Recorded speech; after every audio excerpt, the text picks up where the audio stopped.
week 3 with it. Week 3 with it. Yes. And she continues to drag us. She just continues to just keep doing it. It's so funny how every chapter is like recovering this, recovering that. And it's just like, wow, you over here really trying to get me to heal. Thank you so much. Some days it feels easy and some days it feels very, very difficult. So chapter 3 was one of them chapters that had me like, okay. I could not wait for this conversation because it was like, whoa, this is happening. How is everyone feeling? How's everyone doing? How were our artist dates and morning pages this week? Good? Or somebody said, how I sit down to read in a book, read me. This book is rude. This book is rude. That is so true. Because literally the first page hit us with the anger. First page, she hit us with the, no. You're angry, and this is what it's supposed to do. Anger shows you a lot about yourself. She just starts going crazy. Before we jump into chapter 3, week 3, I really want to talk about you guys' morning pages. How did we do? Like, were we consistent every single week? Were we not? Let's be honest with each other, because out of 7 days, I hit 5, which is better than the first week. So are we like doing worse with the morning pages or getting a little bit better with them? I was not. Yeah, it's all right. We're gonna miss some days. I struggle on the weekends as well. Like the weekends is really, really hard. And I think the only thing that is gonna fix the weekends is waking up and doing it first thing. I think that's the only thing that's gonna fix the weekends. Like before we even touch the broom, because that's what happened to me this weekend. I touched the broom. And then when you start cleaning, like you just start seeing so many other things that need to be cleaned. It is crazy. Okay, somebody said they missed 2 days. That's not bad. That's not bad at all. That's where I'm trying to be at. Yeah. It is hard to do it first thing in the morning. It is but the thing is like once you start doing something, it's hard to get back into it for me. Does anybody else feel like that? Like it's hard? Yeah. Okay, that's another thing too. Like staying consistent even after you fuck up a little bit. I think it's just important for us to be patient with it. Like if we don't all the way get it right, that's okay. But just like instead of feeling like, oh wow, I didn't do it yesterday, so I'm not gonna do it today. Oh, I didn't do it today, so I'm not gonna do it tomorrow. Instead of like, she talks about that too in the book, but instead of like trickling it over into every single day, it'll be a lot more helpful for us to just do what we can. Like even if it's 2 sentences, I showed up. This is what I can do right now. And you never know what can flow right after that. Yeah. It's like I used to feel this way. Like if I didn't meal prep or I don't know what I'm eating, I'll just order something out and something bad, and then I'll just order out for dinner too. I'll just keep ordering out. But I had to realize like the least I can do is add more veggies to this meal. Like the least I can do is make breakfast. The least I can do is get a smoothie, something. Just so it's not like the whole day you just start feeling like you wildin'. Guys, you guys could definitely chime in at any moment. Okay. All right. Yes. Does anybody want to share their artist day? Anybody want to share what they did for their artist day? Hey girl. Oh, I think you muted. Unmute me. Oh, there we go. Hello. Hi, how you doing? I'm great. How's everybody feeling? I'm sorry I'm a little still working. I'm feeling good. I'm feeling really good. How y'all feeling? Yes. You were asking about artist dates? Yeah. Tell me about your artist day. What did you do? And I want to tell you guys about mine as well. What did you do for your artist day? Are you asking me? Mm-hmm. Oh, well, for me, you know how I was telling y'all last time I was going to be getting down like Beyonce in my room. So I was actually did a little Cardi B, you know, her new song Up got me going up. So I was like acting like I was in a dance class and trying to come up with choreography on the spot. So just putting myself in the zone of like no judgments, just in front of my mirror. I was like glistening from sweat, you know, because I was going hard and harder than ever. But it was so much fun just to kind of like play around, dance around my room, but like instead of just dancing for a few minutes and moving, it was like being intentional with it. Like at the end, I was able to actually come up with the dance. I had a little dance that I recorded, you know, so I was a little proud of myself. Looking a little ratchet. I ain't gonna show y'all, but, but it was, you know, like I was proud of myself that I was able to do that because I've been like, why can't I make a dance up? But it's not that I can't, it's just that I haven't done it. So now it's like, you know, give myself the space and boom, creativity just came out. So it was awesome. I'm loving this. Oh, I love that. I love that. Did you feel like, how did you feel afterwards? And do you feel like that feeling translated to the rest of the week?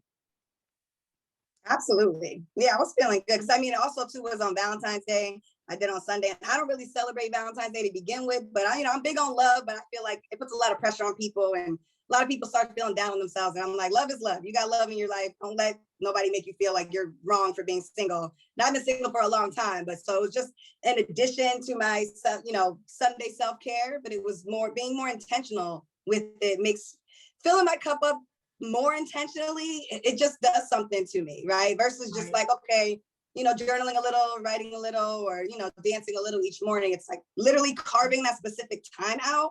It did something to really like recharge me. I felt like, because it was like, now I'm walking into the week and I'm already filled up. So now I'm like, who wants this energy? You trying to go up? Because we going up. And it's that. Right. Yeah, no, I totally get that. Did you at all, like, this is for me, if anybody else wants to chime in, please come through, because I just don't, I love to hear us talking, us giving each other great feedback. Like that's the part of the book club that feels like a community for me. And I'm assuming for everyone else. So yeah, for my artist day, I went to a hip hop dance class. I went on Thursday, and I haven't like danced and moved my body in a strategic, like kind of choreograph type way. And it dragged me. It absolutely dragged me. It was so difficult and I was so embarrassed. And I just kept playing over and over in my head, like, you wasn't supposed to do this. Like, why you thought you could go to this advanced dance class? Who you thought you was? Like, so many negative beliefs and so many like different stories and narratives that I started to create in my head happen. Does anybody experience that with their artist day, where it's like something else comes in you and starts knocking at the booth, like, nah, this is not you. This is not you. Did anyone, or did everyone's artist day just go so well? Or you didn't have an artist day and you still figuring it out? Be honest. Sorry. I don't know if you can hear me. Yeah. Hi. Hi. I'm sorry. I'm like here to agree with you. It wasn't this week's artist day, which was actually really great. The week before, I took like a pole dance like flexibility class because I was like, hey, I want to like really get into that. And I remember like the whole time being on a Zoom class, like halfway through it, it's like, okay, man, like you can't bend down like these other people can bend down. And like all the voices in my head are just like getting me super insecure. Like, I don't even know why you bothered doing this. Like, it's going to take so much longer for you to get that way. I think like by the end of it, I ended up turning off my camera. And like, instead of feeling ashamed about it, I'm like, you know what? It's okay. I'm turning off the camera so I can go at my own pace. And like, I'll still probably take another pole plant class, but the whole time I'm like listening to it, I'm like, yeah, this is rough, but I'm gonna keep doing it because like I committed to it and I want to learn how to do it.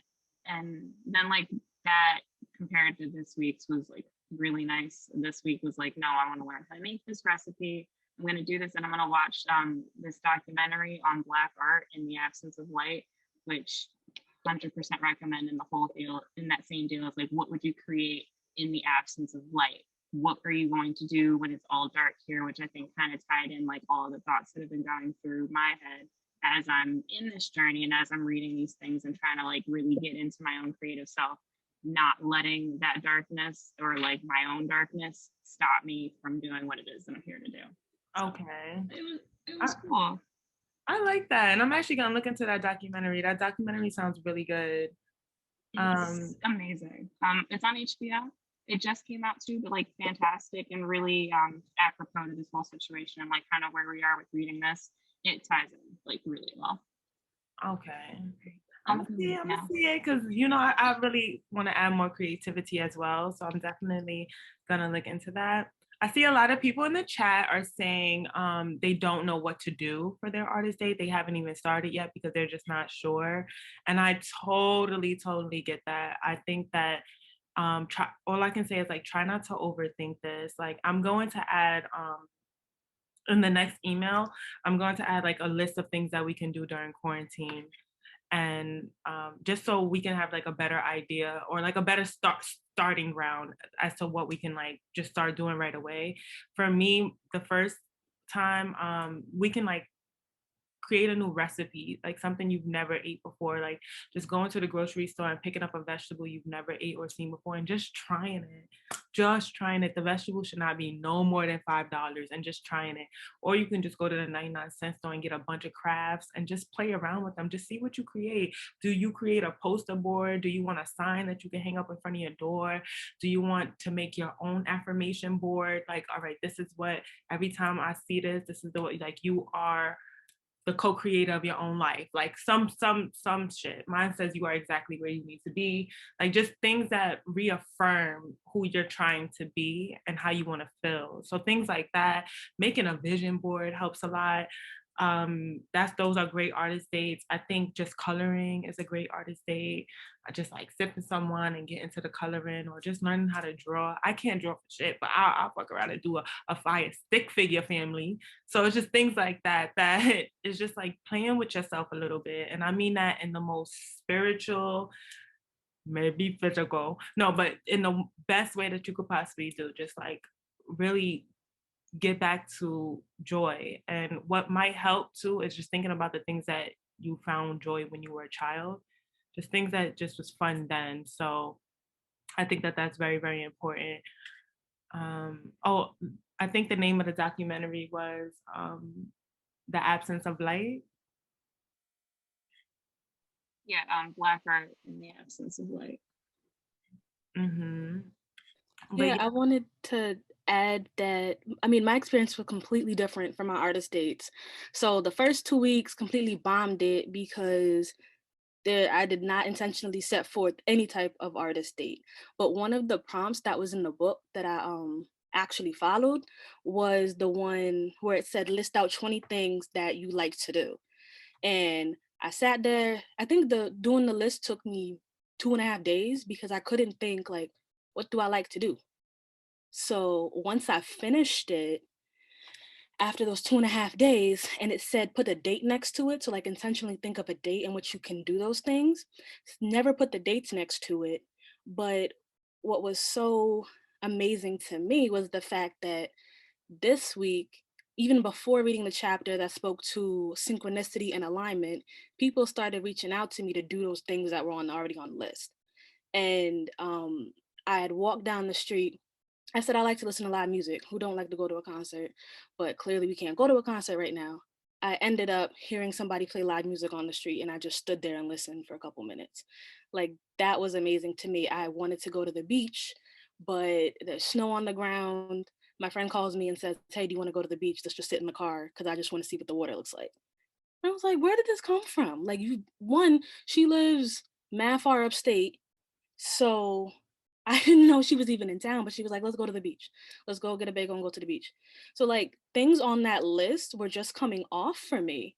And I'm sitting here like, okay, that's cool. And then I get to the book, and the book's talking about synchronicity and alignment. Synchronicity. That's exactly what I said, but I was on mute. Synchronicity is the Yes. alignment. It's It's her like, like just knowing because you're already in your path because the universe likes right. we're doing that shit. So It yeah. was calling me right back. And then even something like I didn't notice the little things, like even the little things of my cousin who is 2.5 coming over and starting to cry and needing something to do. Okay, so I made him some Play-Doh out of flour, baking soda, some food coloring. I got in the kitchen and made the kid Play-Doh. And I'm thinking to myself, looking back at it, like, that was me creating something. And I didn't even intentionally do it. I want to put more intention behind these things, but thinking about it, I had these small little pockets drawing me back.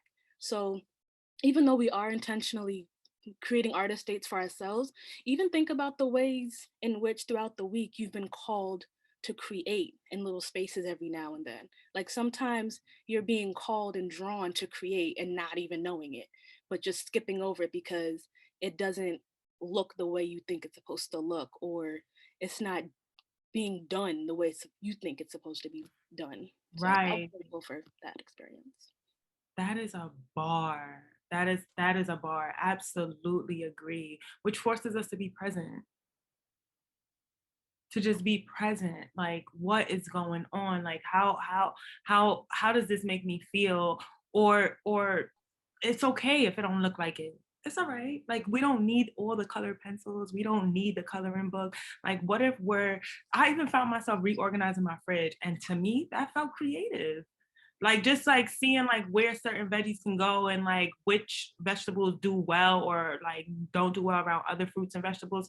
I felt like I was in there on some magician shit, like just like making sure everything is in the right spot for it to be as nutritious as it can be. So it's really fun in anything. I love that you said that. Does anybody else want to add anything? I wanted to mention something about an artist date, only because I've been, aside from reading this book, trying to I have a very like laid out art path, and it's very rigid, and it's very like learning, right? So for me, for most people, it's like, oh, I don't get to draw very often, and a lot of like questioning on it. I've approached it with a totally different mindset in like, I'm going to learn about this, learn about that. So it's not as much of a conduit of expression right now, if that makes any sense, right? So I've kind of struggled with like, well, then how do I like release? How do I just like let it out? And I came across something random like this last week, but a friend of mine was telling me how she bought roller skates. And I don't know if you guys have seen like on TikTok or on like Instagram, like Yes. they're going nuts with the roller skates. It's so much fun. So much fun. And I thought to myself, I was like, what if I got a pair like that? Like, why not? I live like right next to a path, like, and I saw, and then I started second guessing. I was like, grow up. You don't need roller skates. Like, put the money somewhere else. But I was like, nah, like, let me check it out. Let me enjoy myself. And I don't know, just kind of be a kid again, right? Like, go back, be silly. Like, all right, put some money here, whatever, just test it out. And I'm really excited for it because like there's going to be a lot of falling. I know there is, but I'm like judgment-free zone. Like, enough of this isn't a workout to you. This isn't trying to like learn how to draw this and get this down. Like, nah, you're just like learning how to be on wheels again. So I don't know. The it's not, I didn't take a actual artist date, but it's like in the works.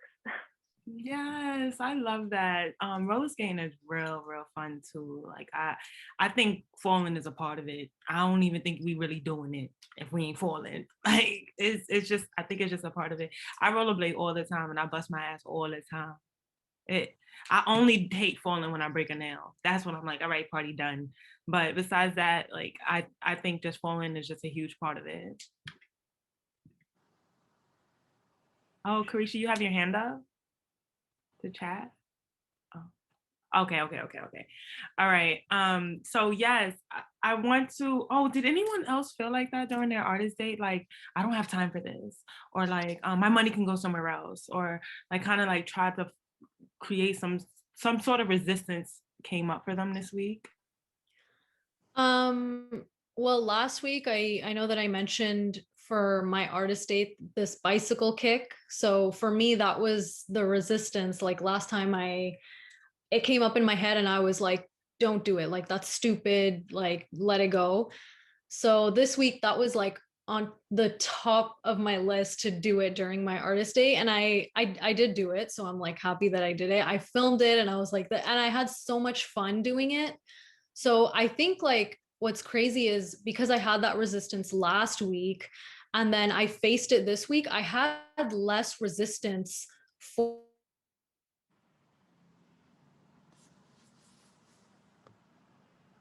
Oh, you froze. Did she freeze on your end? Yeah. Is it? Yeah. Yeah, she's frozen. Oh, hi, Teresa. Hey, Hi. what's goody? Just listening to everybody. I love the girl who wrote the 20 list. I'm so glad that came for you. Like my heart and my teeth. I'm smiling so much for you. That was a beautiful story. I want that. For sure. I think if anybody's struggling to determine like what they even like, that's a lot of people's story. Like, what do I even like? Who am I? What am I even into? I think it's just important to think about what you might want to be into in the future. Like just thinking like, what would a year from now, what can I say I've done? Like just thinking way ahead of time. If nothing comes up then, just kind of just going back to trying to remember things that make you laugh, things that make you smile, or things that inspire you when you see other people on social media. Like, oh, like this inspired me, things like that. Yeah, she said that in the book. She said when she was talking about God, how it's a much more scarier thought to think that there is a God and there are possibilities than it not being a possibility. And I was like, dang, that's kind of true. I rather sit here and think that it's easier to not do something than it is to do it. I could do it. I could make it. I could be X, Y, and Z. Why not just try it? There's so much effort in not trying. If I just would have tried it. Yeah, absolutely. Absolutely. I'm so glad you mentioned the book because I really want to get into anger. When she started talking about anger, she started it off with anger and she started it off with the heat. She goes to say, anger is fuel, right? This is on at the beginning of week 3 on my end. In this version of the book, it's on page 60. But if we can all just jump to week 3, she talks about how anger is fuel and how anger is meant to be listened to. Anger tells us, she said, anger is meant to be listened to. Anger is a voice, a shout, a plea, a demand. Anger is meant to be respected. That is so interesting because usually when we think of anger, we think of rage, we think of intense emotion. We don't think of respect. In fact, respect went out the window when you made me angry. So yeah, respect went out the window when you made me angry. So I never ever associated respect with anger. And then she says, why? Because anger is a map. Anger shows us what our boundaries are. Anger shows us where we want to go. It lets us see where we've been and let us know when we haven't liked it. Anger points the way, just not the finger. In the recovery of a Black artist, anger is a sign of health. Anger is meant to be acted upon. It is not meant to be acted out. Anger points the direction. We are meant to use anger as a fuel to take the actions that we need to move where our anger points us. With a little thought, we can usually translate that message that anger is sending us. How did anybody feel about that when she said that? Anger shows us what our boundaries are.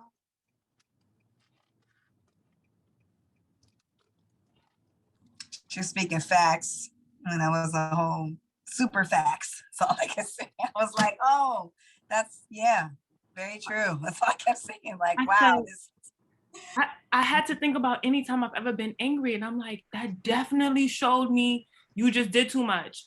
Like that showed me right here, I don't like when you go there. Like this is my boundary. Once you go there, now I'm angry. Now, okay, it showed me a lot. Anger shows us a lot. And then she goes on to say, anger tells us, well, we can't get away with our old life anymore. And I was just like, damn. Can I say something? Yeah, come through. Hi, I'm Letitia. Okay. Hi. I just want to say that. Hi. Okay. I just want to say that, like growing up, I feel like anger is such a thing where it's viewed as like bad. Just like, like you're not supposed to be angry, you're not supposed to be like this type of way or whatever. And then just hearing that it's an emotion that is needed, and it's needed to help you move forward with your life. So that just was like a huge thing for me, like, wow, like me being angry about something isn't something bad. It's me being aware of something that I just don't like anymore, and I can't do it anymore. So that was huge for me. That was huge. Like it's a map. It is a map. Exactly. It literally navigates us to see what we do and don't want, and what we do and don't like, and what we will not tolerate. Like, period. And I never ever thought of anger that way. I've always just thought about it like they made me angry. They did something to make me angry, but it's not really like that. It's something happened that showed me what it is that I don't like. And I was like, how does anybody else feel about that? For me, Like, personally, oh, sorry. you go. I had never thought of anger that deeply. So even just the first sentence, anger is fuel, I'm like, okay, I've heard that before. But then the next page, it's saying, it tells us that the old life is dying. It tells us where we are being reborn. I feel like I'm recently going through that process, and I'm not someone who would describe myself as angry, outwardly angry. I just more so internal. And it just made more sense, like thinking of anger that deep, like, okay, now I realize why I internalize my anger, because there's more depth to it. Right, like your old self is dying. I love when she mentioned that, because she goes on to say, anger is the firestorm that signals the death of our old life. Anger is the fuel that propels us into our new one. And I think that that's just a huge part of creating boundaries. It's more like, this is what it is, like, and that's that on that. And I'm not folding. And this is who this boundary is allowing me to step into who I want to be. It's allowing me to create the life I want to live and be around the people I want to be around. So these type of situations don't have to keep happening to me. I was just gonna say that looking at anger that way makes you work through it right away, and like in a productive way. Because instead of hanging on to it and dealing with it, like, because sometimes it's like you don't even want to be mad, but you're mad, right? And then you're mad at yourself for being mad because you shouldn't be mad, but you're already mad. So it's just a cycle, right? But if you look at it like, okay, anger is serving me right now, so I need to be able to work through it and get over this. It's a way of looking at it like, okay, how is this, like, what made me mad? And now I can face that. And like you said, you can make sure now I'm not going to let somebody get that close to me next time. Or if you give me that little vibe, I'm going to make sure I keep my distance because I know how you're moving. You know what I mean? You'll be a little more aware. But it's definitely a way to look at the emotion in a positive. There's never a negative emotion that we feel. And like she said, since we're young, we're told, like, don't cry, get up, you brush it up. You're not supposed to show emotion, right? And men have it a lot worse than women do. But in general, we're supposed to just deal with stuff. But it doesn't go away. Energy just transfers in other ways and it comes out, or it doesn't. And then it transmutes into sickness and stress that kills your body. You know what I mean? So you have to get it out. But this helped me. I was like, see, that's why everybody has to look at anger as it serves you, but just so that you can work through it. So nobody wants to sit in you don't want to be angry forever. When you look at it like this is purposeful, then boom, now I'm not going to be angry. I'm going to just be angry to get through this, and now I'm good. Right. So I like that. Yeah, it's a good perspective. Yeah, and speaking of getting through it, she proceeds to say that anger is our friend. When she said anger is our friend, she said not a nice friend, not a gentle friend, but a very, very loyal friend. It will tell us when we've been betrayed. It will always tell us when we've been betrayed, and it will tell us when we betray ourselves. I was like, are you telling me I'm betraying myself? Are you saying that? Are you being funny? Are you telling me that my procrastination, I'm playing myself?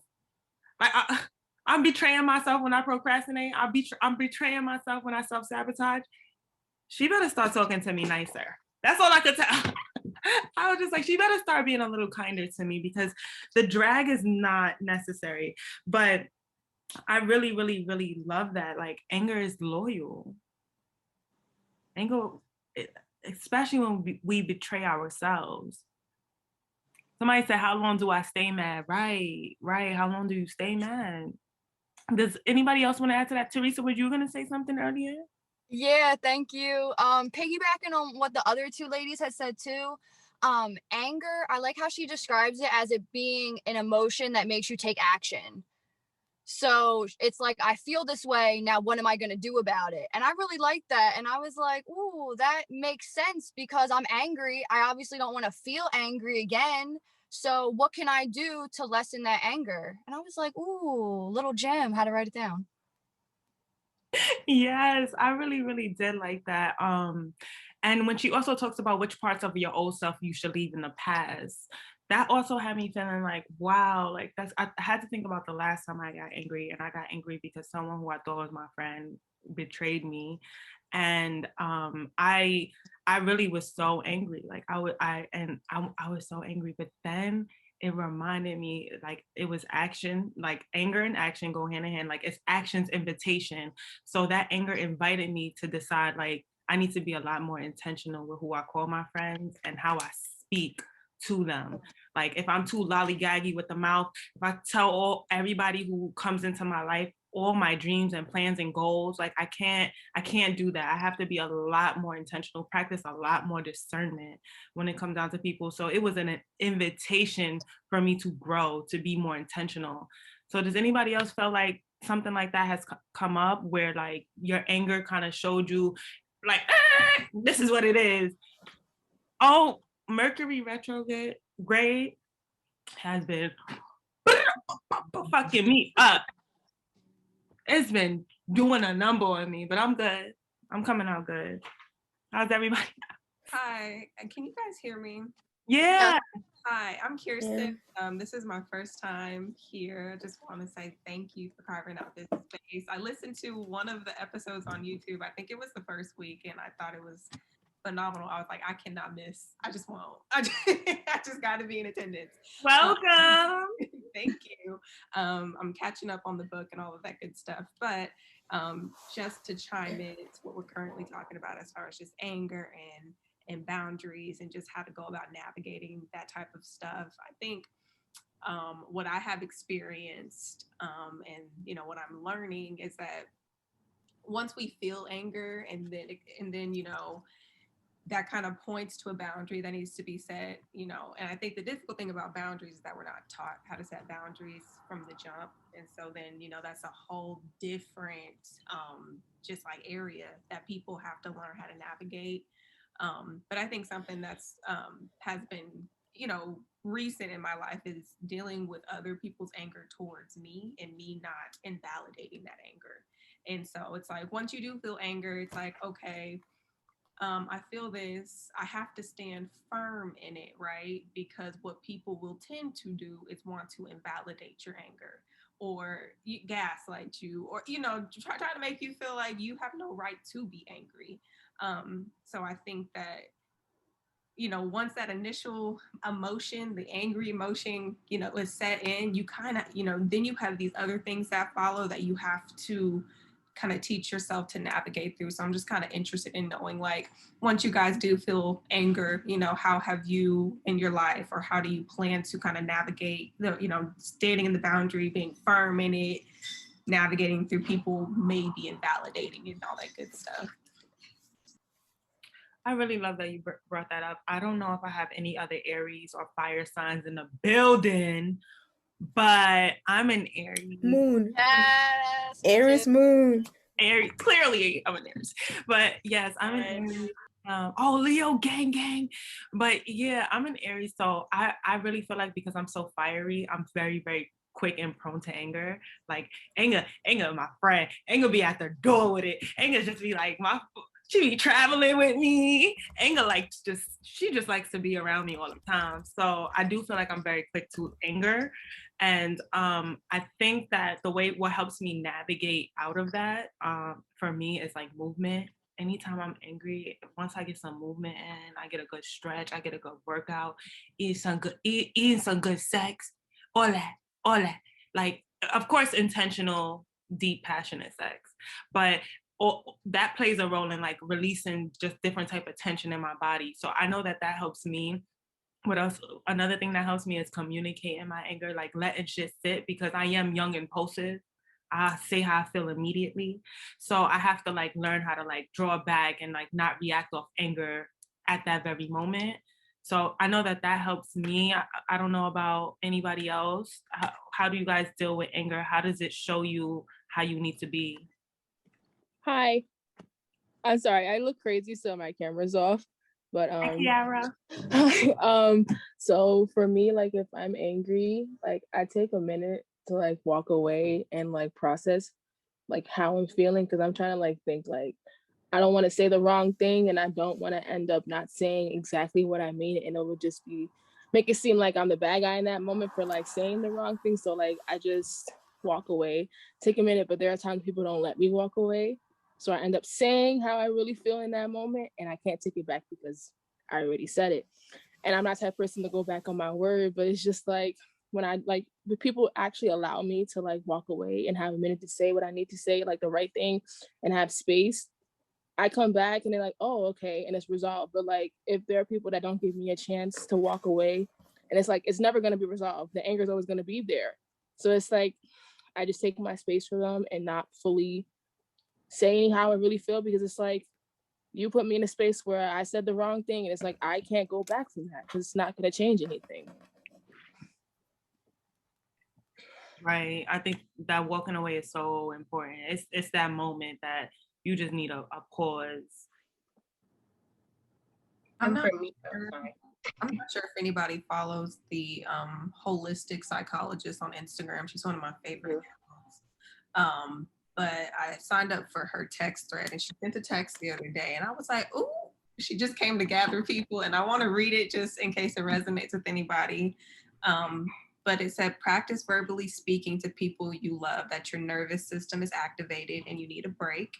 And then in quotation, she says, I need some time to emotionally regulate myself, and then we can come back to this conversation. Because I do think we find ourselves in situations where we're dealing with people who want an instantaneous answer. They want right there on the spot, you need to engage in conversation with me. I want to know how you're feeling. And sometimes it can make you feel like, oh, well, I'm in the wrong because I want to step away. And it's like, but you're not. If you need to take a moment to emotionally regulate yourself, then, you know, that's completely fine. So yeah, just wanted to share that. I love that. I love that someone else mentioned, Chrissy mentioned in the chat, like instant gratification. Like that's exactly what that is. They need to be instantly gratified. You need to make it right, like, or like talk to them right now. Like it is feeling trapped. It's very, very toxic. Yeah, and I feel to kind of, oh, sorry. So go ahead. To kind of piggyback off of that, like feeling trapped and feeling like you're being forced to engage in stuff when you don't really feel like you're ready to. It just makes me think like what I've been trying to practice is just realizing that we all have the power of choice. And to me, that's just like a beautiful thing, because at the end of the day, no matter how everybody else is trying to make you feel, like you're the one in charge of yourself and what you want to do. So it's almost like being selfish in a good way in that sense, because you have complete ownership over your own life, over how you want to handle things. And you just shouldn't let people, or try not to let people make you feel bad about that. Right. That takes self-awareness, emotional intelligence, and just accountability. That's really, really important. I know for a really long time, I chose to be angry often. Like if you could choose not, my ass chose to. Like, so I do feel like that created more drama, more craziness, more energy. And that's another thing too. I just tweeted about this. Like, you gotta be careful who get excited by your anger. Like you really gotta be wary of those people who get hyped when you in drama. Who's like, oh yes, girl, like when you in some shit. Like I done did all of this. And you happy when I'm mad? You excited when I'm angry? It's weird. It's weird energy for me. I think someone else was gonna say something. Oh yeah. When I read it, it kind of brought me back to my childhood. I feel like the way we deal with things as an adults always stems from our childhood. For me, anger was always like either you yelling about it or you fighting about it. Ain't no communication, ain't no like Because if you had the room to talk, you have the room to fight about it. So for me, that's all I saw. So that's all I did. Like, and I felt that. Like, I really felt that. I feel like I'm suffering the like consequences of that, because I feel like when you're angry, you hold a lot of resentment and you hold a lot of grudges. And at the end of the day, you guys think about it, who it's affecting. It's affecting you. Somebody said before, the stress is literally can kill you from the inside. So I think reading about this and like just walking, just trying to, I guess, move differently. It's hard because after so many years of this is your way you deal with anger, coping with a different way of dealing with that anger, like you're saying, walking away, being the bigger person, like it's hard for me, because like that, when you, especially when somebody's talking about you and all this, that, and the third, and choosing to walk away, at least where I'm from, you seem like you weak. Like, same. You're not seen as a bigger person. You're seen as a weak person. Same. I used to really feel like that. Like if I used to feel like walking away was pussy. For real. I would be like, no, they're gonna do it again. No. Like I'm also from the hood, so I just really did feel like walking away was like the worst thing you can do. But I'm starting to realize, like, when we value ourselves and we see ourselves as high honorable people who are like, when I try to move in alignment with success, with being a boss, with being rich in all types of ways too, spiritual, financial, rich. I always think like, with my rich, healthy self in the future, would she fight her? Would she do that? Is she so worried about ego? Like, is ego running her life? Like, I try to think about that often. Like, when my future self, if I was to smack her right now, would my future self be like, girl, that's what's up? Or would she be like, you shouldn't have did that? Now you locked up. Like, and I try to really, really think about that. Like, am I moving in alignment with with the person I want to be? And I think it's like really interesting because like when you're walking away, doesn't that give like the narrative to the other person? Like, what if they keep doing what made you walk away in the first place? Yeah, but that's the thing. That's where I feel like accountability comes in, and like you controlling your life, your thoughts, your actions, your money, your time. Like you control that. Like I don't even give a fuck if they think I'm pussy no more. I don't care what they think. What they think is not putting no more money in my pocket. What they thinking is not giving me more blessings, more opportunities. None of that. In fact. Talk about it too long, it's about to block my blessing. That shit about to get on me if I talk on it for too long. That's how I try to operate. I try to shake that off, because that energy is infectious. Once that shit get on you and you harboring it, now you manifesting more of it. Oh hell no. Hell no.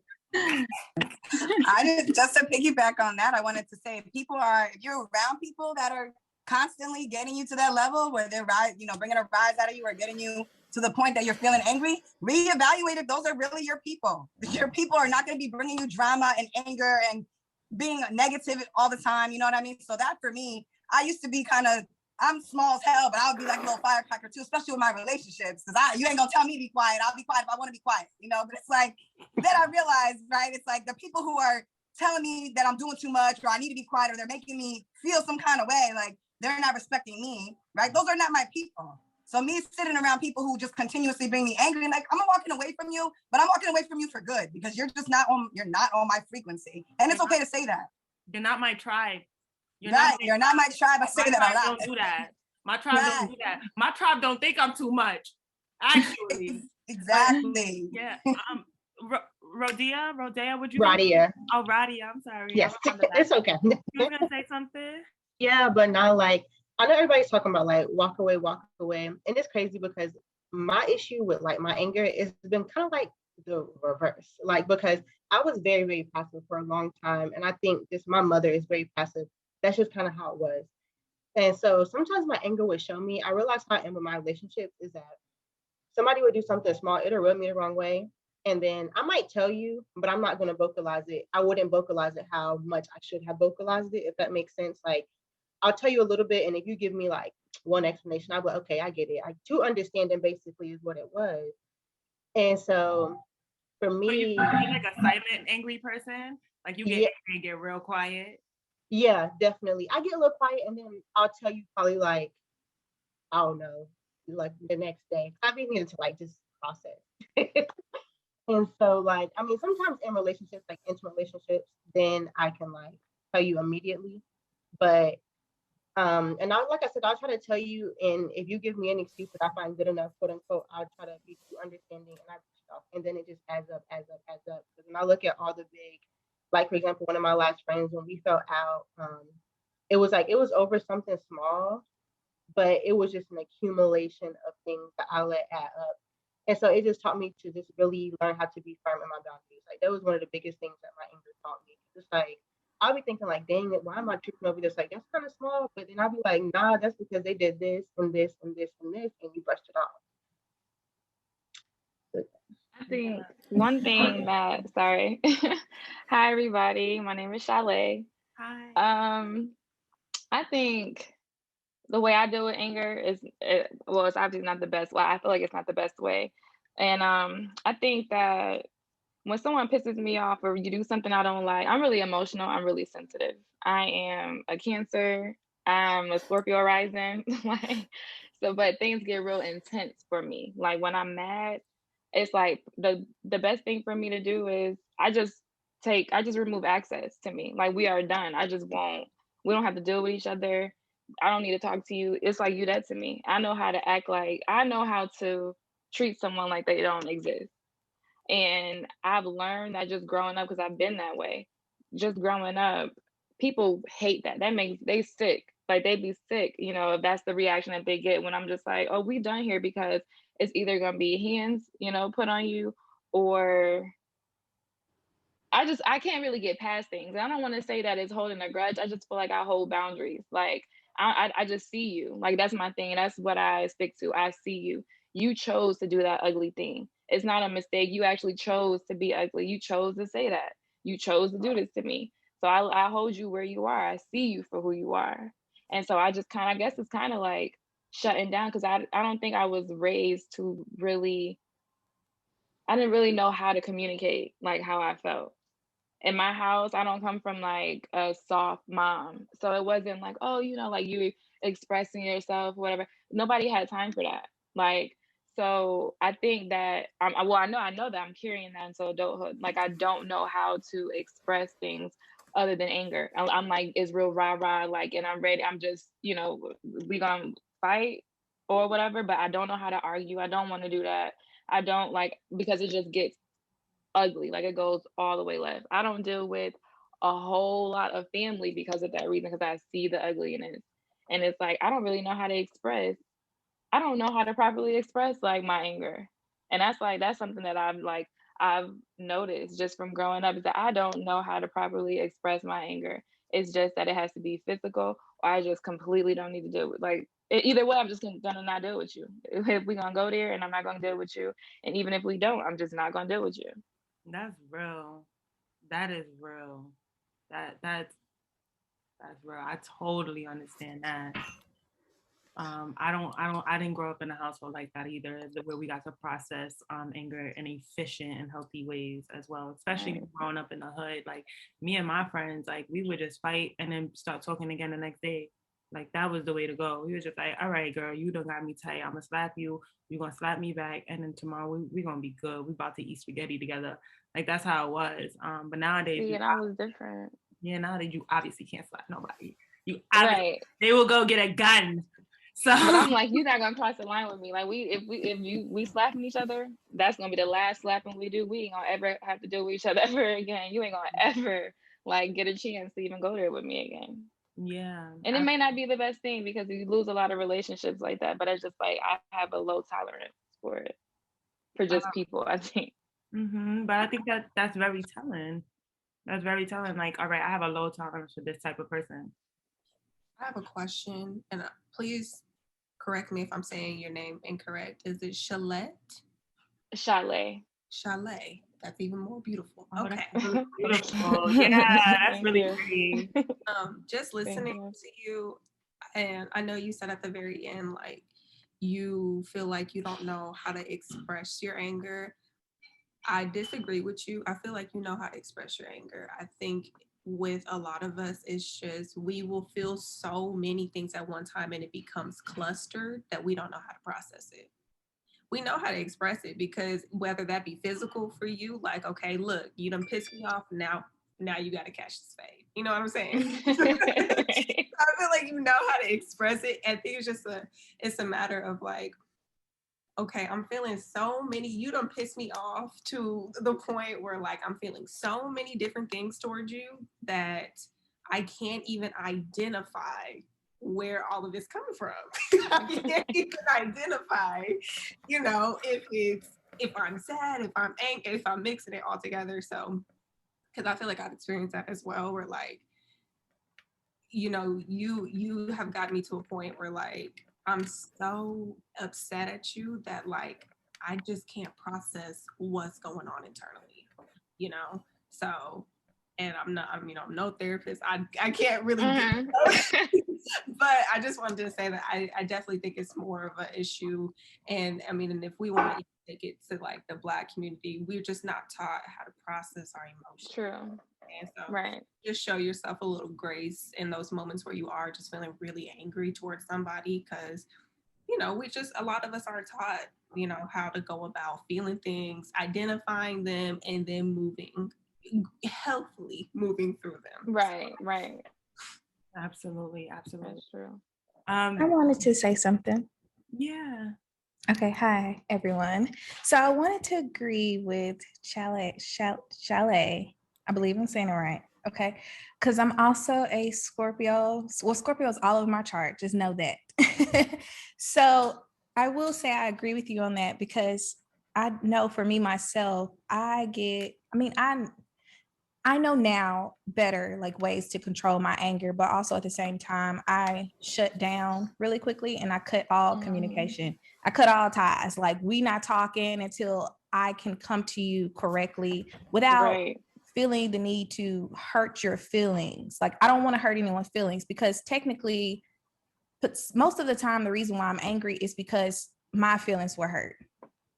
And I don't want to come at you like that, like attack you in that type of way. Cause I know, like, with one of my friends, I lost a close friend to me, but I felt like she hurt me. And I believed intentionally, like I was thinking in my head, I was like, okay, well, she should know me. We've been friends since 8th grade. You should know me, honey. Like, we're both Scorpios. You should know how I rock. And so when something happened between us, it really hurt my feelings. It took me probably like maybe a month or two to even respond back to her, but I was pressured to respond.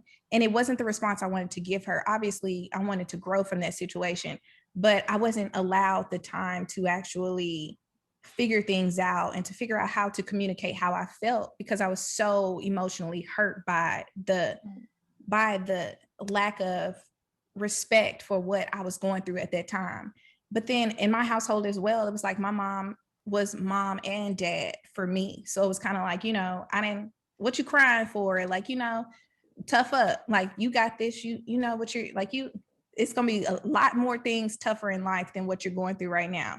And though I agree with her now as an adult, at that time, that's not something that she probably should have told me, like, as a child that needed supervision or protection in a sense, like, I'm trying to figure out how I'm trying to word it exactly. That was a moment where you needed to feel safe. Right.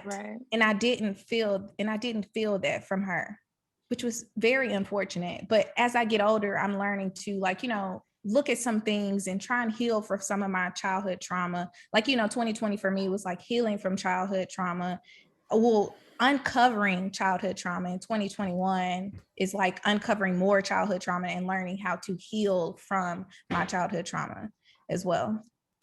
Yeah, absolutely. And I think that's why this book is so important, because she talks about like peeling back different layers, because week one was all about recovering a sense of safety, how to feel safe again. What does that look like? How to remove certain type of blockages. And then week two was about recovering a sense of identity. Who are we? Who we want to be? How do we want to show up in this world? And then 3 is a sense of power, Now we about to step into our power and our purpose. What does that look like? What type of things tell us? She talks about anger, starts it off with anger, starts it off with the heat, but then she cools it down and transitions into like synchronicity and what that looks like, which brings me into this. Like when she talks about answered prayers are scary. She says answered prayers are scary. They imply responsibility. You asked for it, and now that you got it, what are you gonna do with it? And then I was just like, wow, like it really is important for us to be ready for the things that we ask for. Like, what does that look like, being ready for the things that we ask for? If we're asking for a house, if we're asking for a better job, if we're asking for a better partner, if we're asking for good friends, like, are we a good friend? Are we dealing with our money in intentional, purposeful ways for us to attract more intentional money? Are we intentional?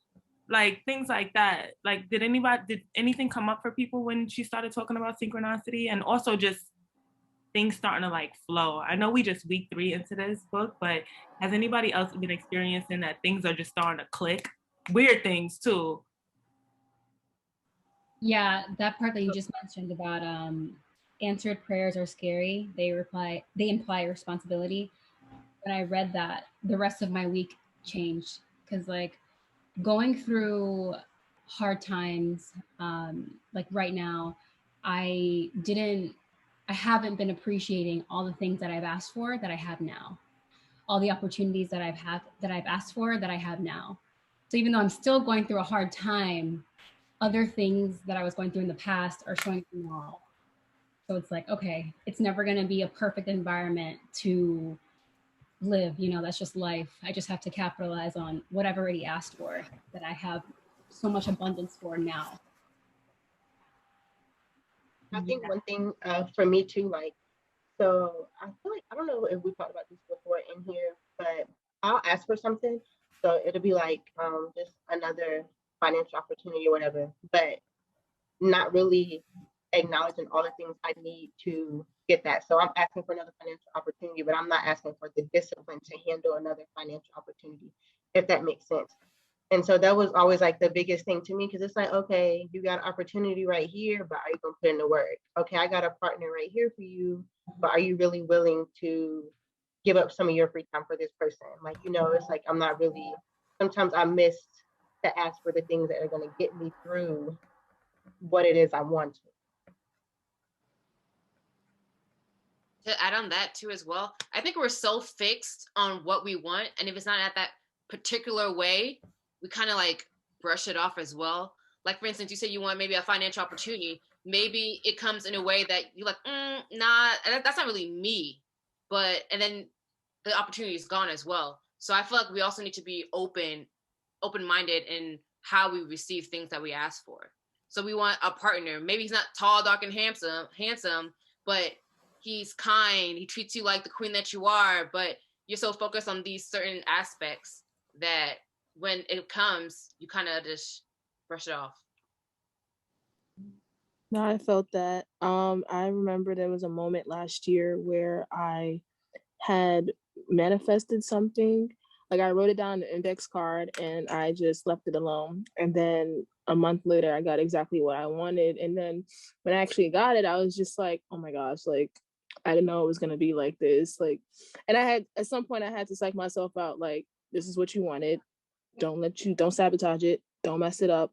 Like you're getting everything that you want. Work for it. Work to keep it, and you'll be fine. And it just took it was a while, and like there was like multiple things. Like last year, like I had like a little revelation, a little bit, where like I wanted certain things, but I really wasn't living in the moment. So it's like when I pray for something or when I manifest something and I'm just leaving it alone, I'm really so focused on getting that manifestation rather than thinking about where I am right now and being present and being grateful for everything that I have in that moment. Because when that happens, I get exactly what I want in the end. And that's what happened in my manifestation last year. Like I was grateful for what I had in that moment, grateful for the time that I was by myself doing what I need to do. But then when I completed all the work that I needed to do for myself, I got exactly what I wanted. I really am a firm believer that when we practice gratitude and when we stay present, I like to practice gratitude for things that didn't even happen yet. I'll be like, God, thank you for this one meal. Thank you. Thank you so much for this job before I even get the job. Thank you. Thank you so much for this new friend, for my man. Thank you for helping out my mom heal before it even happens. Like I try to practice gratitude for the future to like just manifest it. Let him know I'm ready to be grateful. Like not him, but like the universe. I really feel like when the universe keeps game that we are grateful and we're present, I think they like to meet us halfway. I think it's almost like a kiss. I think they're really like, thank you. Come along. I've been waiting. Like I think that's how it kind of works. I don't know. It could be make believe, but I've noticed that for me, that when I practice gratitude and I'm present, more abundance flows into my life. And sometimes it's not the way I thought it would be. Sometimes it's even greater. It's even greater. I'm gonna make this story super short, but like my apartment, I got chose. I don't know if anyone's from New York, but they have like these type of lottery houses where you get picked for a lottery house. It's affordable housing unit, but it's for like luxury apartments. So you'll pay a super low price for a luxury apartment. So I did my manifestations. I said I was grateful for it before it even came. I was like, I'm gonna get this apartment. I was picked. This is for me. But when I went through the application process, I had to go through several rounds. I got denied for it twice. I had to appeal for it twice. It was a lot of resistance. And the way I grew up in my household, like my mom is very like, we're not taking no for an answer. We're speaking to people's bosses and their bosses. So I tried my hardest to get this apartment back. And it was just like a dub. Like everywhere was like, no, you cannot, you did not fill this out properly. This is not for you. And I was crying. I was so livid.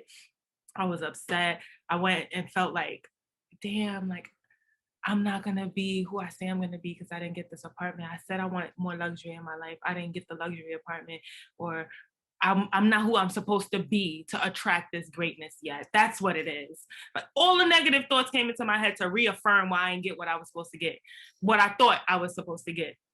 Then I find out about a listing about a brownstone in Brooklyn, and I was just like, no, my credit might not work for this. And plus, they just denied me, so I don't know. I still applied for it anyway, and this apartment is gorgeous. It fits who I'm trying to be better. But I did not know that at the time. At the time, I was fucked up. I was crying and everything. But long story short, this apartment floor is in my hands. My tenant is Black. My whole block is Black. They have, it's Black entrepreneurship all around. Like Brandon Blackwood lives down the block from me.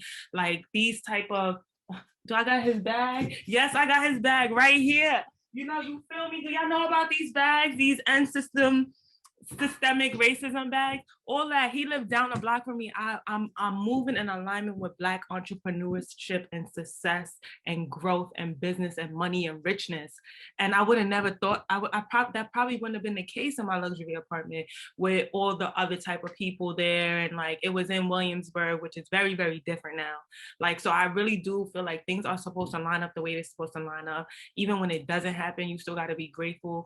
But I really, my heart was really broken over that apartment, and so much better came through to my life, and better money, better opportunities. People are putting me on to so many different things. My conversations with my neighbors hit different, like just things like that. Like things will always work in our favor. Always. They working in our favor right now. It is. And I'm glad that you shared your story, because yesterday I was driving in my car and I was like, I'm really God's favorite. Like I'm God's favorite, like for real. And that's why I'm so mindful of like the things that I ask for, because I know I'm gonna get it. So I don't want to ask for something and not be prepared for it. So I manifest, I put in the work behind the scenes, and then I kind of like slip in the ask, because like I said, I don't want it to come and I not be prepared. So I just love that you shared that story, because I see it all the time. I see the blessings, I see the manifestations coming, and it keeps me humble, it keeps me grounded, and it all starts with gratitude, because I'm grateful for where I am like right now, but I also see like where I'm going, and it's just beautiful. So I love your story. Thank you. It's the process. It really is a process. You just have to trust it. Like things are just always, it's synchronicity. It's just gonna flow in our direction every single time, every day. I love that she brings that up. Honestly, like I feel like even this book club is a manifestation of mine, especially during this quarantine season, and we can't even go out, we can't meet people, we can't meet people like us. I'm in a different country, so I that is a very important space for me to find people that are like me so I can start to build my network. But this book club is a manifestation of mine because I'm like, you know what, I'm tired. I want to meet people like me. I don't care how, I don't care where. And this you just decided, okay, let's do this. And I'm like, really, let's do this. Yes, let's just do it. And I had the choice to come or not come. Honestly, like right now is 2 a.m. where I am. But honestly, it is 2 a.m. where I am. But it's very my circumstances where I am is different because I have to talk about language barrier and how difficult it is to integrate normally. But I'm really, really glad that I get this opportunity to do this with everybody, with all of you. I'm really, really excited every single time. You guys always drop bars and I always want to say something, but I'm like, I just want to listen to you. So I understand that it might not come exactly the way you want it to come, but it's going to come. And I like being in the night anyway, so it all works perfectly fine. So yeah, this is just an example of synchronicity. I wanted it and it happened. That makes my heart smile. I am so incredibly grateful. I am so grateful. This book keeps popping up in my life and I really wanted more creativity. And I'm like, I'm just gonna do it and I'm gonna see who comes. And look at all these amazing people. You guys are so amazing. My cup is always full. You feel me? Like it's just always full. Like it's just we're just learning from one another constantly. And like we all go through different experiences, but we know what's up. We know what anger is. We know what alignment is. We know what creativity is. We know how we want to heal. We know what needs healing. We know this. So I think us just coming together and just like holding one another accountable. Like I am grateful. What's another word besides grateful? Because that's what I am too. Like that's where I'm at with it. Like I'm up there. So yes, yes, yes, yes. Thank you so much for sharing that. And it's 2 a.m. Thank you. Yes. Does anybody else have anything? I wanted to add something from like listening to what everyone would just said. Like one part of the book said most of us are a lot more comfortable feeling we're not being watched too closely. And so just like hearing your apartment story, it's like, no, God was watching and he was watching closely. And he was like, no, I have something better in store for you. And just from like everyone else's story, it's like, it's synchronicity, but it's also like God like sparkling his presence in our lives and showing us that like, no, I'm here and I'm just like paving a better path for you. You just don't see it yet. I see it. I see it.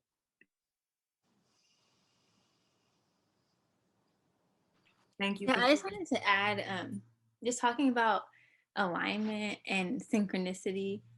From my own personal experience, it was definitely a process for me. And I'm gonna try not to get emotional but like in the past, like a few years ago, I was in like a really bad, like in an abusive relationship, like a really bad one for like years. And I just remember always feeling, because there's so many things I wanted to do with my life, but in that situation, I just felt like I couldn't. Everything was going wrong for me.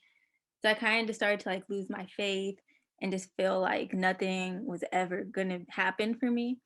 But when from leaving that, all of the like lessons and knowledge I was forced to kind of learn from it kind of benefits me now, because now in my life it's crazy, it just seems like everything's going right. Everything I'd ever wanted is like happening, and it's weird. I'm so grateful for it though. Like for example, I started a podcast, which is something I've always wanted to do, but when I was in that relationship, my boyfriend would always be like, no, like you can't do it, you're not capable, blah blah blah.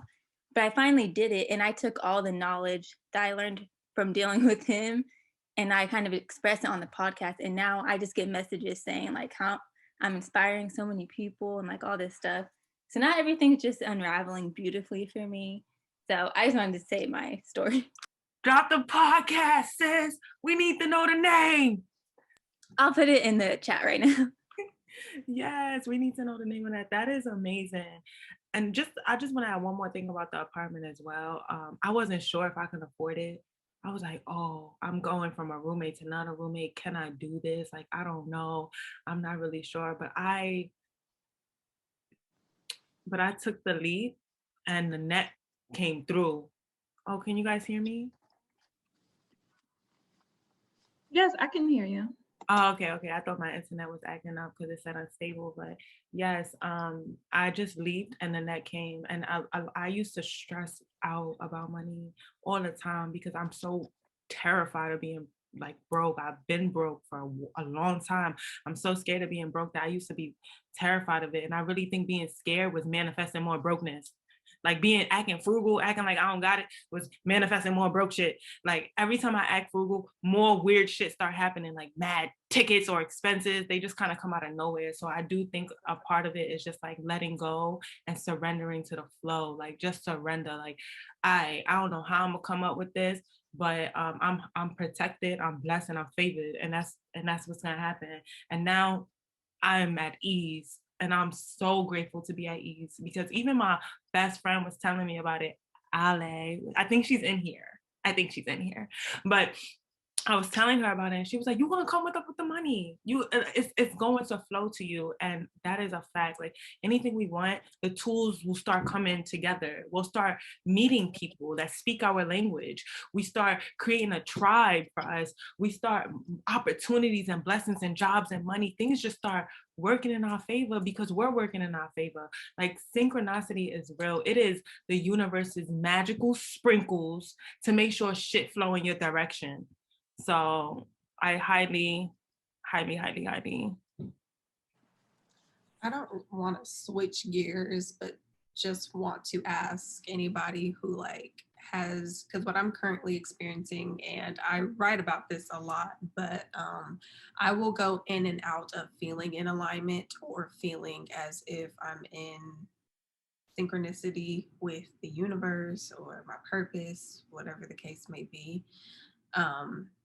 And oddly enough, I revisited a writing that I wrote this past summer when I was feeling these exact same feelings of like, just knowing that like, it's okay if I don't feel in alignment, you know, and it's okay if like if I'm not feeling like I'm in tune with myself and with the world, and that like, it's also intentional if I'm not feeling like this, you know what I'm saying? I think that like God and the universe and what I wrote about was like they know, you know, they intently place things in front, behind, to the sides of us. They're there for the exploring. They know that we're going to explore, but that they also know that we will always have that hunger to come back to home. So I feel like I'm just kind of in a process, or where I am right now is like I'm in the process of coming home, but it gets frustrating because I'm not home, you know, and I know what home feels like for me. So just like, again, not to like get all gloomy and stuff because I know everybody's no, not at all. Gloomy is real. Every day not gonna be sunny, and plus we need the days for it to be. No, this is real. I think what you're bringing up, the contribution you just made, is so important. Yeah, so it gets frustrating because it's like when you know what it feels like to be in true alignment with yourself and with your purpose and what you're supposed to be doing, it feels phenomenal. But then when you're not there, you can almost feel like just like what's going on? What am I doing? Am I ever gonna get back? And so I think, you know, I'm just at that place where I'm like slowly, gradually trying to make my way back to home. So I really feel that. I really, really do. I would probably, I don't know if you're doing this at all, so totally correct me if you're wrong, but I try not to see alignment like a bar. Like I don't try to see it like, oh, like this is where it is and this is what I gotta do to get here. I just feel like alignment is like who I am, period. Like it's just who I am. Some days I'm sad, some days I'm hyper and I'm vigilant in my goals and I'm like, oh, this is what I'm gonna do, and I do it. And some days I'm like, today's not it. I'm not affirming anything. I don't agree with the affirmation. Like some days it is that. So I think just being honest with yourself is a part of your alignment. It's a part of your healing. It's a part of your recovery. And try not to see like alignment is some esoteric thing you gotta try to achieve or you working your way up to. It's always with you all the time. We in alignment right now. When we're done with this conversation, you still gonna be in alignment. Tomorrow you're gonna be in alignment. Some wild shit could happen when you still don't feel like you're home yet. That's still in alignment for you to get home. So I try not to like see it like, oh, like, damn, I wasn't moving in alignment today. Like for an example, like if I'm a big believer in eating plant-based and eating for a healthy gut because I have gut problems. But if I eat some shit I know my gut don't like, technically, I moved out of alignment, technically. Yeah. But like technically I did that. But then I'm also like, it low-key was in alignment because now I'm reminded that I need to go back to eat this. And I also, right? And then I'm also like, wait, my body is still letting me know, bitch, you can't eat that. So that's alignment again. And it's just like getting back to what it is that how I want to feel. And that is always in alignment. Like even things that don't work, me not getting an apartment, I really did feel like, how you're a bum. That's what's going on in my head is you're a bum. That's why you ain't get it, because you're a bum. And I started, but I didn't want to move in alignment with a bum. I didn't want to keep being a bum. So I was just like, oh, like, nah, this is not my destiny. This is not my story. And I'm just going to keep rolling with it. But I was heartbroken for a few days. And I think it is okay to be fucked up for a few days. It really is. I just think it's a part of the get back. And she says it in the book. In the book, this very chapter, she was like, growth sometimes looks like 2 steps forwards and 1 step back. I literally was just gonna say that. You took the words right out of my mouth. Say, listen, she talked about this in the book. That's crazy that it's so true. Look at us reading. So true that you said that. Look at us and that's reading. The thing with alignment, right? Like you took a step back and realized, oh wait, that wasn't good for my gut. Now let me take 2 steps forward and make sure I eat good the rest of the week because that's what's gonna serve me, right? So I would think too to answer her question. I feel that sometimes where I'm like, am I in alignment? But it is just self-awareness and like checking. For me, it comes to check my habits. Like I feel out of alignment when I'm like watching too much Netflix. Like I know damn well I got too much stuff I want to do to be sitting there watching a damn series of New Girl. Like, come on, Mikey. Like I know better. But it's like that's when it's just putting the mirror up. Like, okay, maybe I watched a little, maybe I binged out, but maybe I needed that rest, right? So now let me make sure that I just take care of what I need to take care of. So it is just kind of like when you feel, I think, out of alignment, it is just like the universe reminding you of what you wanted to do. Like it's your own reminder to yourself. Like, oh yeah, I did say I wanted to do this. Let me make sure I keep doing that. And we need those every so often. None of us are perfect, you know? I think I was looking at one of my notes in my journal and I jotted something down about how, and it was a very gentle reminder of like, when we expect things to show up the way that they have always shown up. And so when they show up differently, it kind of shocks us. We're not ready for it. That's not how we wanted. Our alignment was different. It looked different in the past. And we have to be open to that change. We have to be open to the fact that, and I got frustrated, and then I was like, Kirsten, like you're looking for you to be connected the way that you were a year ago. Like you're in a completely different space. You're a completely different person. You've gone through completely different experiences. So this new connection, this new alignment, so to say, is going to show up completely different. And so it's just being open to that newness, and just being able to pivot, So, thank you. Yeah, you're welcome.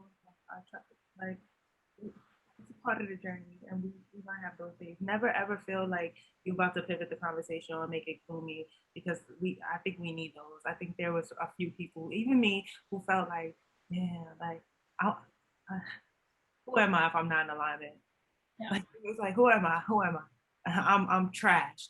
But it just reminds us to get back into alignment and to just know that alignment is not something that we need to achieve. Like, I like the shame section of the week, talking about how shame breeds doubt, and the first doubt, if you buy into it, it's just going to be a flood of more coming.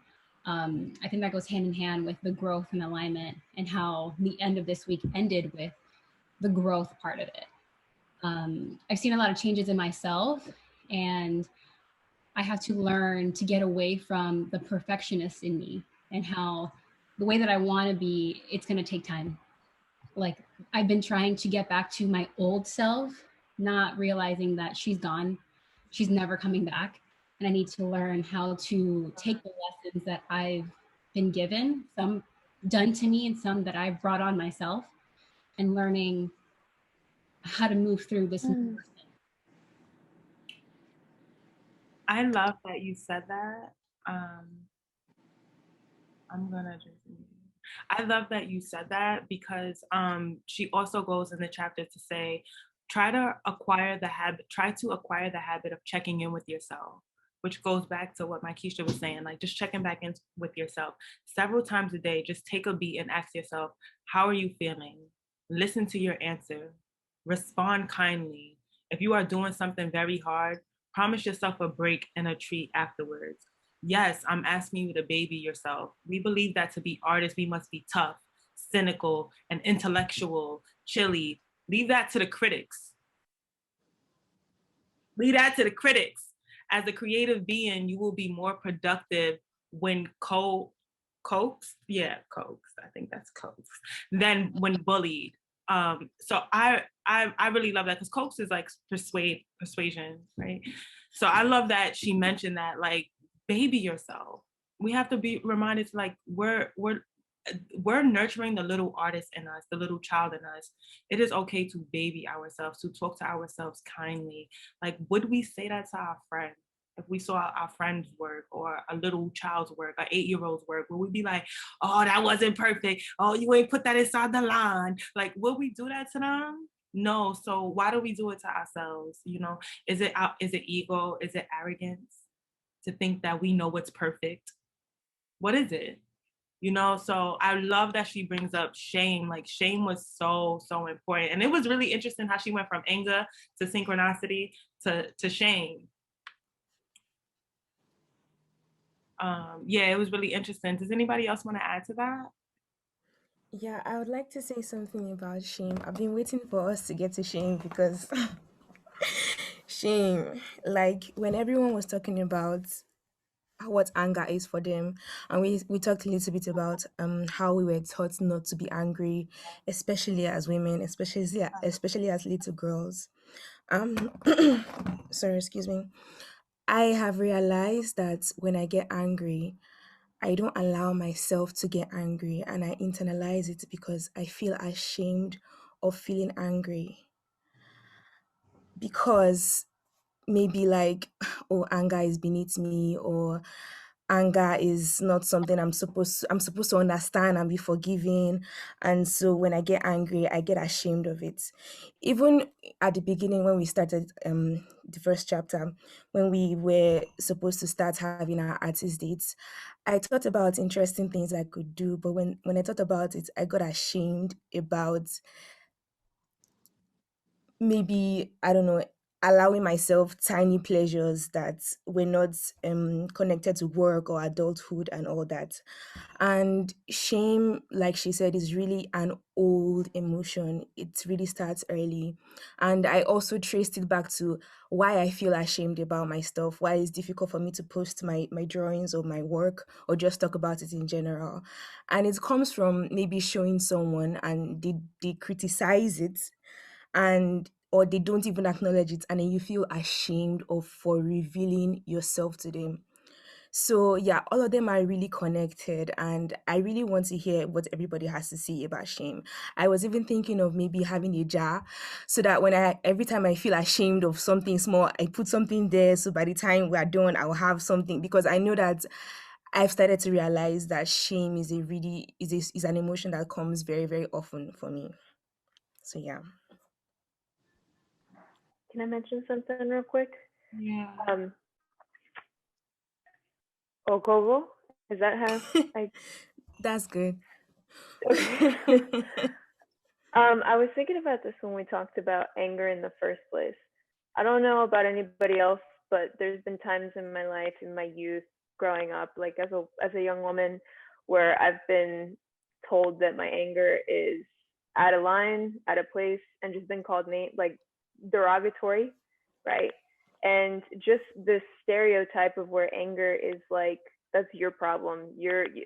You're approaching this in such a nasty way, being called problematic, all sorts of things. And as if that is our burden, when in reality we're not taught to like be productive in this way.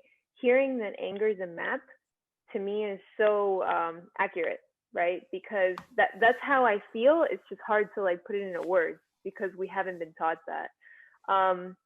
So I totally hear you on this like sense of like shame that we kind of have to coach ourselves out of, and almost repeat affirmations of like, no, I identify this feeling. I understand, you know, I know myself a little better than this, or I know myself better than you do. And, you know, I'll get there. It's difficult because of, I think, the society that we've lived in and we live in, and how that is reverberated back to us. But I think it's like just part of like kind of pushing through, and this, you know, reteaching ourselves, learning about how like communication and better methods for ourselves that just weren't there while we were growing up or even present day. Yeah, I love that. Ayo, did you want to add something? Hey, Ayo. But Ayo, I'm so sorry. Ayo. No, you're good. But just what we were saying about like alignment and all that. I was like one of the people who had an off week. Like I missed some morning pages and like some days of meditation or whatever. And I started to feel like really down about myself and like doubtful and all that. And then whenever I started to feel that way, it was like every time I checked the time, like 1:11, 2:22, 3:33, like all that.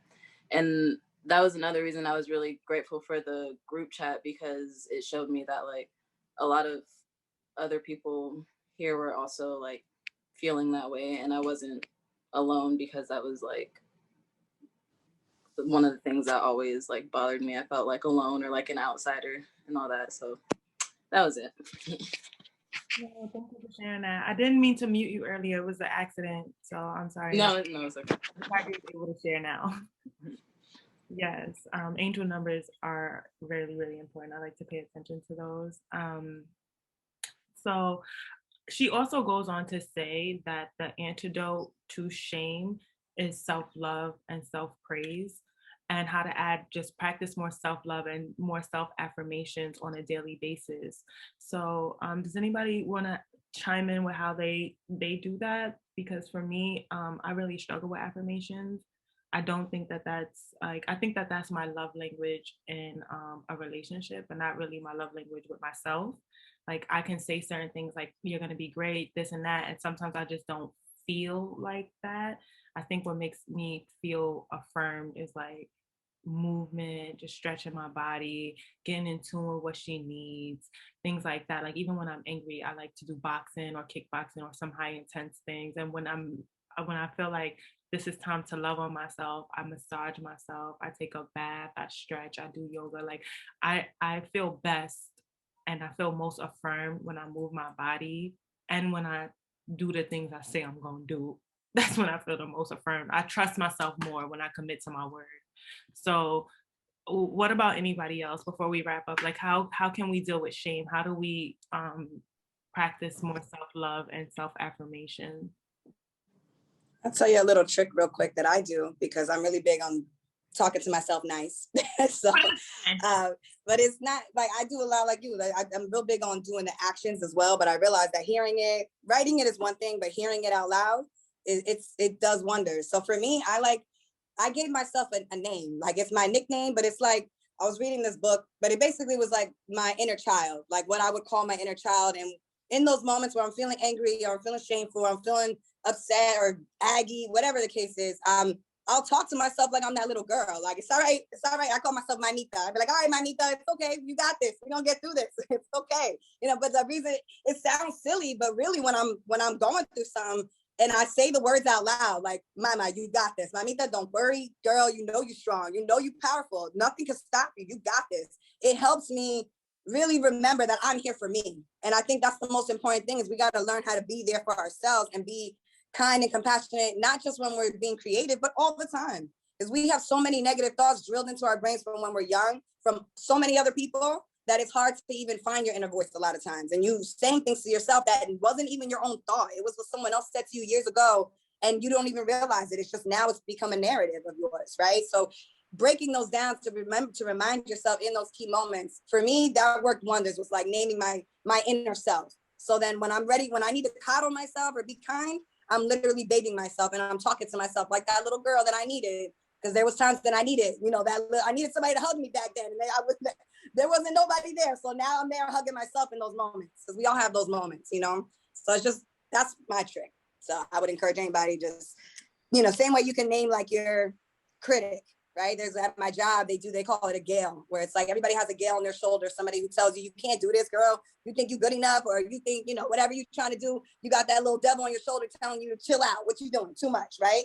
But then you got to knock that devil off your shoulders. So it's when you identify it and give it a silly name, it's easy to be like, oh, this is my Gail right now. Gail's trying to hate on me right now, girl. Nope, I'm strong and Mamita got this. So it's, then boom, now I'm off to the races. So that works for me. I got this. I like that you said you're taking other people's thoughts and criticisms as your own. My therapist pointed that out to me. Like a lot of my own thoughts aren't even my own. It's like this tape recording that you heard from someone else, but you keep replaying it over and over like they're your own thoughts. So I had to sit down and write, what are my own strong opinions that are actually my own that I stand behind? And what are other people's that are their interpretation of who I am? It never occurred to me that I had to be my own biggest fan. It sounds like common sense, but like, it never occurred to me. And then I read a tweet that it was like, you deserve to be your own biggest fan. And like, I've been the biggest fan of so many other people in my life, but never my own. That seemed too vain to be that kind of a person. And I'm learning how to change that perspective, because I know, in logically speaking, if I'm standing behind myself, no one can, you're building a backbone. No one can tell me who I am if I know who I am. That part. Mm-hmm. Yes. Absolutely. And it's important for us to get clear on what being our biggest fan looks like. Like sometimes it feels and sounds so good in theory, but like, what does it actually look like? Does it look like writing down affirmations? Does it look like, how does showing up look like for yourself? Like, does it look like taking your time with the things that you're doing? Does it look like being intentional? Does it look like putting your phone down when you're eating? Does it look like really looking at someone when they're talking to you? Like, does it look like writing down your accomplishments and being consistently reminded of yourself? Does it look like going to Sephora and buying things that you just, it will make your skin glow, make your insides glow? Just, what does it look like? Does it look like dancing freely, you Beyonce in the room with it? Like, what does it look like exactly? Like, cheering for yourself, the way we cheer for other people, the way we repost their work, the way we share it and tell our friends, the way we talk about them. Like, do we do that for ourselves? And just getting clear on like what being your own fan even looks like. Like, how do you feel appreciated? I think that's really important. Does anybody else want to say anything else? Because I am going to wrap it up, because this end quote is so powerful and I think we can all benefit from it. I would love just okay.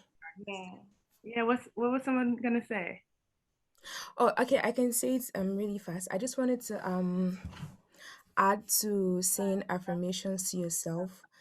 I know for me, when I started, I felt like you had this huge thing. You have to wake up in the morning and you have to have like a list of 10 or 5 affirmations, and you have to repeat it back to yourself, and then you have to do it at night. And it didn't feel very natural. So I just picked like 3 different sentences that when I feel very worked up, I can relax, just stop everything and say to myself till I can feel the words working in my body. And something else that is very easy that you don't need to say, you can just listen to music that has specific things that you want to you want to repeat in your head. And music works very subconsciously, so can just like let it play around while you do work, and you start to feel good because your body subconsciously is listening to the words, and you will start to say these words to yourself. So yeah, those are just suggestions. I would love to add one thing that has really helped me. It's called MER. So the acronym is M as in Mary, ER, and it's monitor, edit, replace. And you're monitoring your thoughts throughout the day. So not only what you're saying to yourself, but what others are saying to you.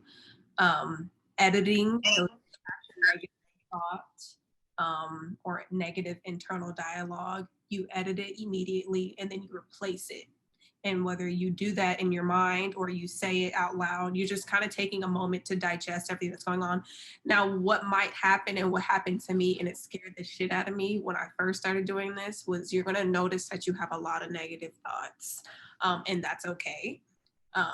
But the idea, the practice is so that what you're doing is taking those negative thoughts, being very intentional about how you're going to edit it to turn it into a positive, and then releasing the positive. So just, I don't know if that helps anybody, but again, the acronym is MER, monitor, edit, replace. I love that. I used to just feel like a lot of my identity was in my negative and angry thoughts. I really did. Like, I used to feel like this is just who I am. If I'm not this, what am I? But I think it's important to I love the idea of just editing it. Look, calm little edit button. Never said that, never thought that. Exactly. Yeah. I have a quick question on that.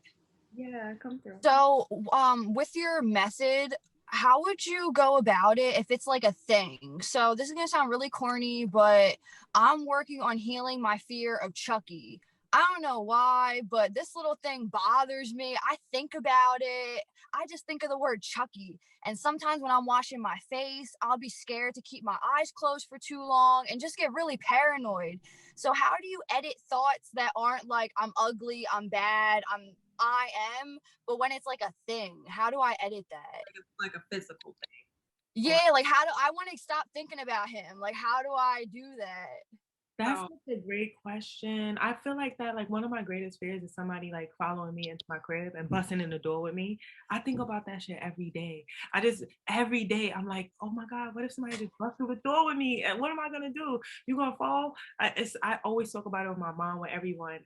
That's a great question. Does anybody have anything on that? I would just, fears is hard, but it's kind of like you almost have to face the actual like facts about it. Like your feeling is one thing, and because I was scared of Chucky too, I ain't gonna lie, and I'm still scared of clowns to this day. Scary as shit. Right. So, but my thing, like I had a son who liked clowns, so it's like, okay, my kid, she's gonna be a grown ass woman still scared of clowns and can't come to the kids' party. You know, I had to identify with the fact that, okay, what is the fact? Like if Chucky really was in your bathroom, you would kick that little doll so fast, like you would box his. You know what I'm saying? So you gotta like look at the facts of it. Like, yeah, it's scary, but what is it that's fearful? That you would be able to control it, but think about put yourself like in it and work through it. That's what helps me. Like, okay, if I really clown, how am I really gonna react with this person? What is the worst that Chucky? And we're talking about a movie character, so look at it like that too. Like, okay, realistically, really coming out the movie, or what am I really scared of? So not to be mad at yourself about it, but just like, okay, worst case scenario, let me just envision that and then deal with it. Then the next time it pops up, it won't be as fearful because you already dealt with the worst case scenario. That makes sense. I would like to add that, well, first, your feelings are extremely valid. Absolutely. Look, was never fucking with Chucky. Okay, still not. But I think one thing that might help is or something that's helped me is realizing that we do have a relationship with everything. Okay, so you have a relationship with Chucky, okay, and that relationship in your mind is negative. right? You don't fuck with him. You don't want to see him. It's just, you don't want to come in contact with him at all. But then also just reestablishing. So there was a book that I read a couple months ago where he talks about recognizing that we have a relationship with everything and that sometimes we have to reestablish who the superior is in the relationship. And he was saying that in regards to our vices. So things like alcohol, things. Can we run that back? That's just a bar we cannot skip over. Can we run that back? What is that book? We need to remember who. So just remembering, one, that we have a relationship with everything, but then when it comes to our vices or things that we don't really want to be engaging in, but that we find ourselves engaging in, that there's a superior in every relationship, and we sometimes have to take a step back to reestablish that superior, right? So Teresa, with you right now, I just think in your mind, Chucky is the superior, right? Okay, so this is movie character. You don't like him. He elicits some type of like negative, scary emotion in you.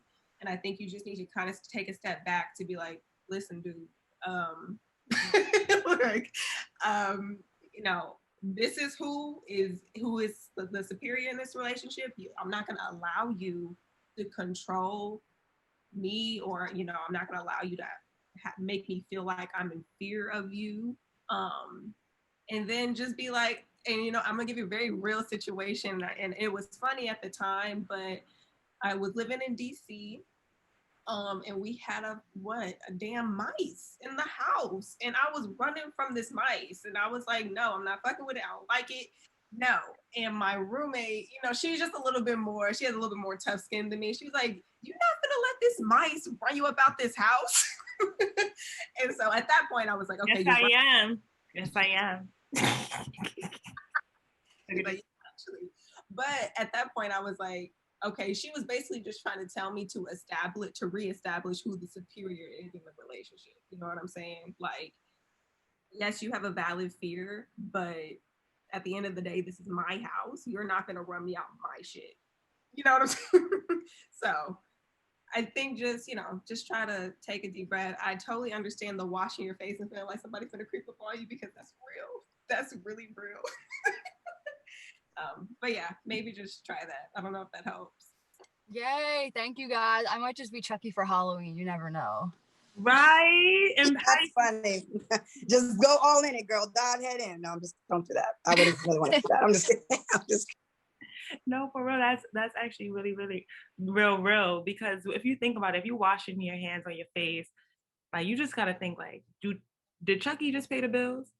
Did he just keep the water running? Like, just kind of getting real with it. And I love that you mentioned like the reality of the situation as well, because I'm terrified of somebody just coming up behind me in my door, but then I just gotta turn around and see that nobody's there. Like, just relax for 1 second, because nobody's there. And where is this ultimately stemming from? And I love that you mentioned having a relationship with that, because this is the last thing I'm really gonna say. Does anybody like I just feel like, I don't know, I'm becoming more connected with my ancestors, and sometimes that's the case as well. Like, your ancestors experience some shit that you didn't even experience, and now certain things happen and you experience that. Like, I know when I went to Tanzania, I studied abroad in Tanzania for a while, there's just a few moments that I really felt like my ancestors came alive and was like, help me learn how to say something, or like they've been through something I'd never been through. So I think sometimes that's the case as well, just like things being passed down, certain type of traumas being passed down. But it's important for us to recognize that, monitor it, be intentional with editing it. And is it release? No, it's not release, it's replace. So yeah, I absolutely love this. I love this convo, guys. Ma, you be having us everywhere. Sometimes you put us in the cabinet. You be having us in the fridge. Like, you put us everywhere. I'm trying to make it work, okay? Yeah, no. I can't miss this, so y'all gonna multitask with me, okay? I love that. I really do. So I do want to end out with saying these healing words. She wraps up the chapter of week 3 of Recovering a Sense of Power, and she says, art opens up the closets, airs out the cellars and the attics. It brings healing. But remember, before a wound can be healed, it must be seen. And that's important too. Like, we got to see it. We got to see our anger. We got to see our shame.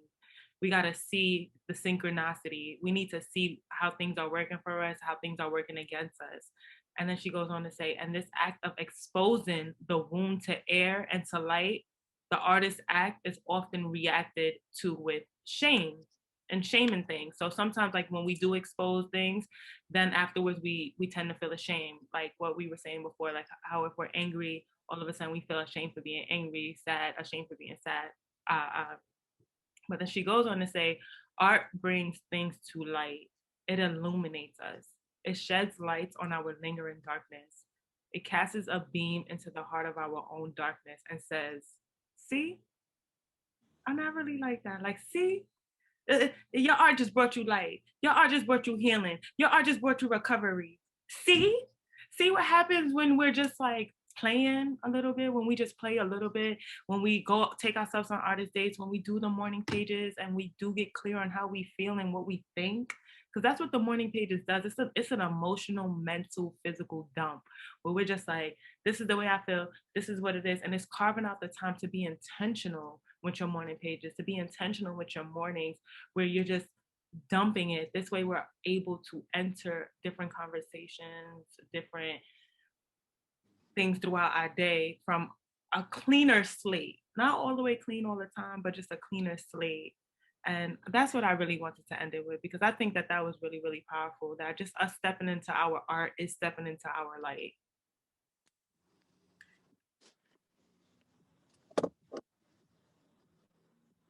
Is that okay? No, but yes, this is how I feel. Does anybody have any last words? Because I'm really excited for chapter 4. So we got to keep the morning pages going. We got to get the artist date rolling.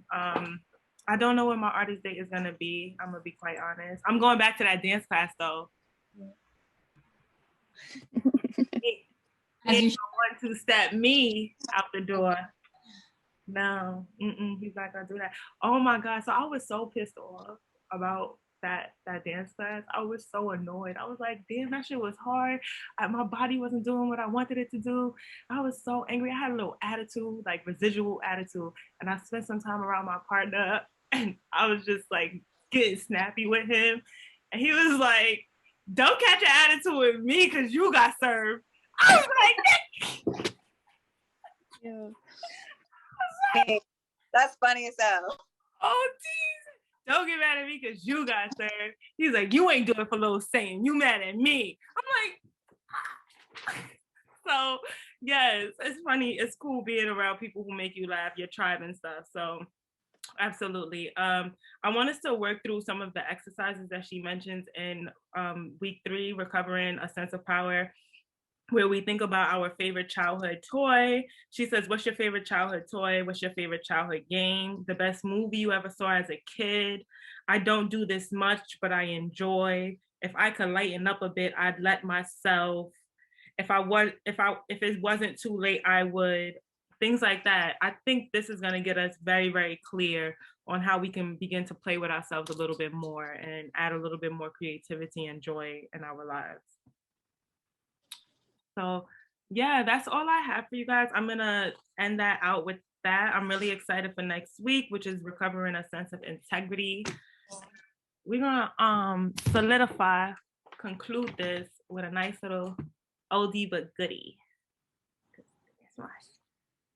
Anybody want to add anything? Because I love this conversation. I love you guys. I'm so grateful. Like, I'm gonna figure out another word for gratitude, but I'm up there with gratitude. Being grateful. Oh, nobody got nothing to say? I wanted to add, sorry, I don't know if I'm pronouncing this right, but Ogogo, how she said she manifested this book club. I share the same sentiments. I've been wanting to join a book club for years, but it looked like a lot of people who didn't look like me, and I didn't really know how those conversations would go. So this was great. And I love this.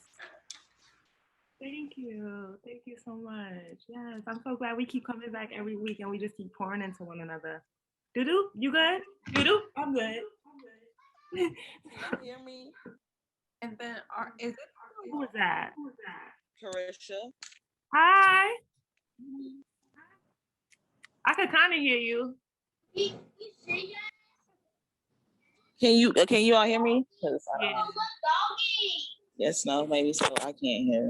Hold on. Oh, we can hear you. Let's see. 1 second.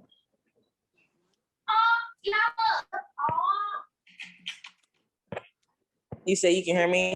Yeah. I can hear you and a child. Okay. Okay, I wanted to say the same thing as far as manifesting the book club, because I like things in 3. Like that's like my favorite number. And this is my 3rd time trying a book club. And then I saw that it said the intentional book club, and that was my theme for 2021, to be more intentional. And I was like, this is where I need to be. This is it. This is the 3rd time I've tried a book club, so this is gonna work this time. So that's what I wanted to say. I heard everybody telling their stories and how they manifested a book club. Like, I've been looking for a book club that I can. We're actually gonna do this. It's not just a 1 week and then I don't hear from nobody ever again. I want it be intentional. We talk and all of that. So yes, I'm supposed to be here. Absolutely. Absolutely. Are you enjoying the book? Is it dragging you like the way it's dragging the rest of us? Well, I wouldn't say that. She's chastised. She like, yeah, I'm like, okay. But no, I like it. I enjoy reading. So I'm like, I love this because it's something I'm doing every week. And it's not just reading. I said I was going to start studying what I've been reading. And this was perfect because this is what I want to do. Instead of just reading, actually read and study and apply what I learned from the book. Yeah, this is like a program. This is like a full-on program. Yes, thank you so much for sharing that. Okay, I'm gonna close out, guys. Thank you so much. I'm gonna turn on my jam so we can like dance and exit out with grace and love and with intention. With intention. And this is just a song that reminds me of happiness and happy days. I'm about to say it better play. It better play.